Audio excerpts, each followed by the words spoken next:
എമ്പുരാനെ hi bro hey നേരെ നോക്കൂ ഇങ്ങോട്ട് നോക്കൂ ഹേയ് ഹേയ് ഇങ്ങോട്ട് നോക്കൂ എവിടെ സ്ഥലം മധുരയിൽ എങ്ക് കൂടല്ലൂരാ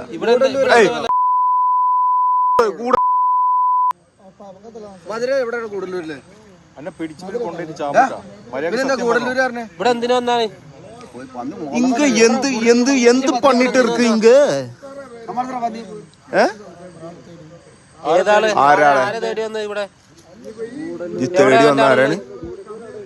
തേടി വന്നാരേ ആനക്കരയിൽ മോഷണത്തിനെത്തിയ സംഘം പിടിയിൽ. സംഘത്തിലെ ഒരാൾ കിണറ്റിൽ വീണതാണ് ഇവരെ കെണിയിലാക്കിയത്. തമിഴ്നാട് സ്വദേശിയായ കരുണാനിധിയാണ് മോഷണ ശ്രമത്തിനിടെ ആനക്കര വടക്കത്തുപടിക്ക് സമീപം ആളില്ലാത്ത വീടിന്റെ കിണറ്റിൽ വീണത്. ഇയാളെയും കൂടെയുള്ള ജയരാമൻ എന്നയാളെയും പോലീസ് കസ്റ്റഡിയിലെടുത്തു. ചൊവ്വാഴ്ച പുലർച്ചെയാണ് സംഭവം. പിടിയിലായവർ കുപ്രസിദ്ധ മോഷ്ടാക്കളായ കുറുവ സംഘത്തിൽ ഉൾപ്പെട്ടവരാണെന്നാണ് പോലീസിന്റെ നിഗമനം. ആനക്കരയിലെ ഗിന്നസ് സെയ്തലവിയും സംഘവും തൃശൂരിൽ നിന്നും അതുവഴി വരവെ പാതയോരത്ത് സംശയാസ്പദമായ ഒരാൾ നിൽക്കുന്നത് കണ്ടു. തുടർന്ന് ചോദ്യം ചെയ്തതോടെ ഒരാൾ കിണറ്റിൽ വീണ കാര്യം അറിയിക്കുകയായിരുന്നു. പിന്നീട് കൺട്രോൾ റൂമിൽ വിവരം അറിയിച്ചതോടെ പോലീസും ഫയർഫോഴ്സും സ്ഥലത്തെത്തി ഇയാളെ കരയ്ക്ക് കയറ്റി. തൃത്താല പോലീസ് എത്തി ഇവരെ കസ്റ്റഡിയിലെടുക്കുകയും ചെയ്തു. ചോദ്യം ചെയ്തതോടെയാണ് മോഷണത്തിനെത്തിയതാണെന്ന വിവരം ലഭിച്ചത്. തമിഴ്നാട്ടിൽ നിന്നും ട്രെയിൻ മാർഗമെത്തി ആളില്ലാത്ത വീടുകളിൽ മോഷണം നടത്തി മടങ്ങുകയാണ് സംഘത്തിന്റെ രീതി. കൂട്ടത്തിൽ സ്ത്രീകളുടെ സാന്നിധ്യമുണ്ടെന്നും പ്രതികൾ സമ്മതിച്ചു. അതേസമയം പോലീസിന്റെ വാട്സ്ആപ്പ് ഗ്രൂപ്പുകളിൽ പ്രചരിക്കുന്ന നിരവധി കേസുകളിലെ പ്രതികളാണ് ഇവരെന്നും വിവരമുണ്ട്.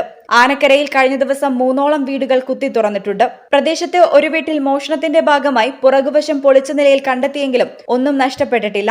മോഷ്ടാക്കളുടെ പേരിൽ തൃത്താല പോലീസ് കേസെടുത്തിരിക്കുകയാണ്. ഈ ചാനൽ ആനക്കര.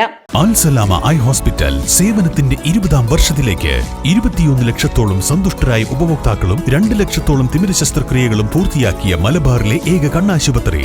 ലോകോത്തര നിലവാരമുള്ള ചികിത്സാ സംവിധാനങ്ങൾ, തിമിര ശസ്ത്രക്രിയ, ഗ്ലോക്കോമ, റെറ്റിന വിഭാഗം, കോർണിയ, ലേസർ ചികിത്സാ വിഭാഗം, contact lens clinic, optical, pharmacy, lab തുടങ്ങി നൂതന സാങ്കേതിക വിദ്യ ഒരുക്കിയുള്ള എല്ലാ നേത്രരോഗ ചികിത്സാ സൗകര്യങ്ങളും വിദഗ്ധരായ ഡോക്ടർമാരുടെ മേൽനോട്ടത്തിൽ. Al Salama eye hospital, hospital road, Perinthalmanna.